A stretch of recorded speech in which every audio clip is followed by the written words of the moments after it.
চলছে আমার রাস্তা রাস্তা উদ্দেশ্যহীন, ফুরিয়ে যাচ্ছে হাইওয়ে জুড়ে আরো একটা দিন, আরো অনেক অনেক দূর পরের শহর।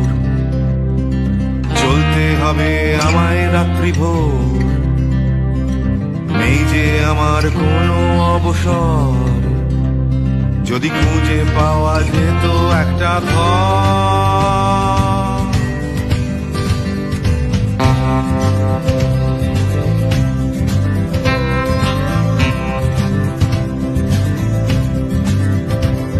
আমি বেরিয়ে পড়েছিলাম ফেলে হাজার পিছু টান, ছিল না গন্তব্য শুধু ছিল অনেক গান। সেই গানগুলো আজ গেছে কোথায় পড়ে আমার অজান্তেই রাস্তার ধারে। যদি খুঁজে পাওয়া যেত হঠাৎ করে, যদি খুঁজে পাওয়া যেত ঠিকানা, কোথাও আছে আমার জন্য অপেক্ষায়। তো দর্শক, আমরা এতক্ষণ আপনাদেরকে হেজাজিয়া রেল স্টেশন, তুর্কি সাম্রাজ্যের সময়কার নির্মিত রেল ভবনটি, যা বর্তমানে রেল জাদুঘর হিসেবে পরিলক্ষিত, সেটা দেখিয়েছি। এখন আমরা যাচ্ছি তার পাশে অবস্থিত তুর্কি আমলের নির্মিত 1908 সালে আম্বারিয়া মসজিদ বা তুর্কি মসজিদ নামে পরিচিত সেই মসজিদটি দেখানোর জন্য। তো আমরা রাস্তা পার হয়ে ওই পারে যে আপনাদেরকে মসজিদটি সম্পর্কে কিছুটা জিনিস তুলে ধরার চেষ্টা করব। চলুন মসজিদের ওই পারে যাওয়া যাক। রাস্তা পারাপারের সময় আপনারা বাইরের দেশে একটু ভালোভাবে খেয়াল করে রাস্তা পারাপার হবেন, যাতে করে আপনারা বিপদের সম্মুখীন না হন। চলন্ত অবস্থায় কখনোই রাস্তা পারাপার হবে না, ডান বামে দেখে পারাপার হবেন। তো আমরা এখন চলে এসেছি মসজিদ প্রাঙ্গণে।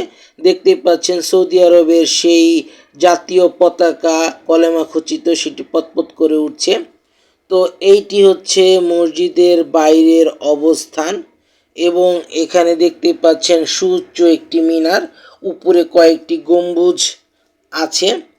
তো আমরা আস্তে আস্তে মসজিদের চারপাশটি দেখিয়ে আমরা ভিতরের দিকে অবস্থান করব।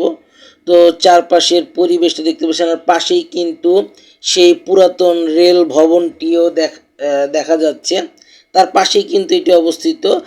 আর এর পাশেই কিন্তু যেই সাদা বিল্ডিংটি দেখতে পাবেন, একটু পরে আমি আপনাদেরকে দেখাবো, সেটি হচ্ছে বাদশাহ নিযুক্ত আমির যিনি, তার এই স্থান।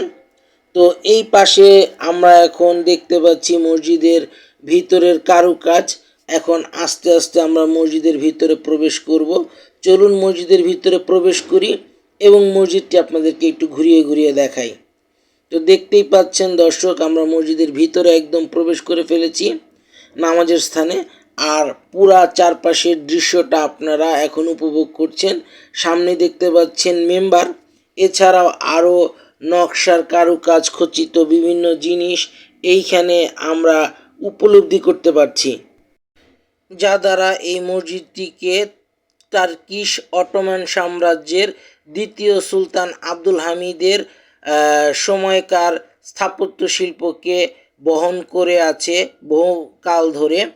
এবং বলে রাখা ভালো, এই মসজিদটি কিন্তু মদিনার যিনি গভর্নর তার ঠিক বাসভবনের পাশেই পশ্চিম দিকে অবস্থিত, রেল স্টেশনের পাশে। তো আমরা সামনে দেখতে পাচ্ছি এর দুইটি সুউচ্চ মিনার ও কয়েকটি গম্বুজ। তো এই মসজিদটির প্রাঙ্গণ থেকে আমরা বিদায় নিতে চাচ্ছি। আমাদের এই ভিডিওটি যদি আপনাদের ভালো লেগে থাকে, লাইক কমেন্ট শেয়ার করবেন। দেখা হচ্ছে নতুন কোনো স্থান থেকে। সেই পর্যন্ত আপনারা ভালো থাকবেন, সুস্থ থাকবেন, আমাদের চ্যানেলের সঙ্গেই থাকবেন। আসসালামু আলাইকুম, আল্লাহ হাফেজ, বিদায়।